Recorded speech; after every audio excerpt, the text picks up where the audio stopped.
നമസ്കാരം, പ്രവാസി മലയാളിയിലേക്ക് സ്വാഗതം. വിദേശത്ത് ജോലി നൽകാമെന്ന് മോഹന വാഗ്ദാനം നൽകി മലയാളികളെ കൊടുക്കുന്നത് പതിവ് കാഴ്ചയായി മാറുകയാണ്. അത്തരത്തിലൊരു വാർത്തയാണ് ഇപ്പോൾ പുറത്തേക്ക് വരുന്നത്.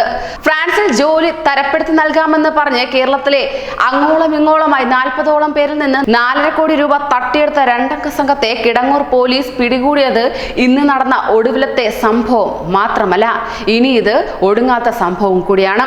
കോഴിക്കോട് പള്ളിപ്പാടം പറമ്പ് നൊട്ടിക്കണ്ടത്തിൽ NK അക്ഷയ്, കൊല്ലം കരവാളൂർ ചാരുവിള പുത്തൻവീട്ടിൽ അജി എന്നിവരെയാണ് Pala DYSP Shajimon Joseph, Kidangoor CI Sibi Thomas എന്നിവർ ചേർന്ന് അറസ്റ്റ് ചെയ്തിരിക്കുന്നത്.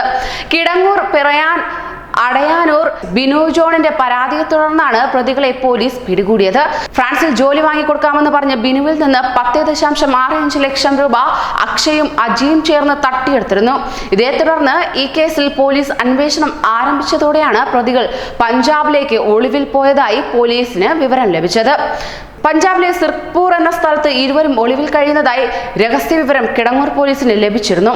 ഇതേ തുടർന്ന് ASIമാരായ സിബി, സ്റ്റാൻലി, പോലീസുകാരായ അരുൺ ചന്ദ്, ആന്റണി എന്നിവരുൾപ്പെട്ട സംഘം കഴിഞ്ഞ 22-ന് പഞ്ചാബിലേക്ക് പുറപ്പെട്ടു. 26-ന് പുലർച്ചെ ഒളിവിൽ കഴിഞ്ഞിരുന്ന ഫ്ളാറ്റിൽ നിന്ന് പ്രതികളെ കസ്റ്റഡിയിലെടുക്കുകയായിരുന്നു. പുനലൂർ, രാമമംഗലം, കൊരട്ടി, കളമശ്ശേരി പോലീസ് സ്റ്റേഷനുകളിലും കൊല്ലം ക്രൈംബ്രാഞ്ചിലും അക്ഷയ്ക്കും അജിക്കുമെതിരെ കേസുണ്ട്. തട്ടിയെടുത്ത പണം ആർഭാട ജീവിതത്തിനാണ് പ്രതികൾ ഉപയോഗിച്ചിരുന്നതെന്ന് പോലീസ് പറഞ്ഞു. തട്ടിയെടുത്ത പണം ഉപയോഗിച്ച് അക്ഷയ് പോളണ്ടിൽ 2 കോടി രൂപ വിലയുള്ള 2 ഫ്ളാറ്റുകൾ വാങ്ങിയിരുന്നതായും പോലീസ് പറയുന്നു. ഇവർ കൂടുതൽ തട്ടിപ്പുകൾ നടത്തിയിട്ടുള്ളതായാണ് ലഭ്യമാകുന്ന വിവരം. പ്രതികളെ ഇന്ന് ഏറ്റുമാനൂർ മജിസ്ട്രേറ്റ് കോടതിയിൽ ഹാജരാക്കിയിരിക്കുകയാണ്.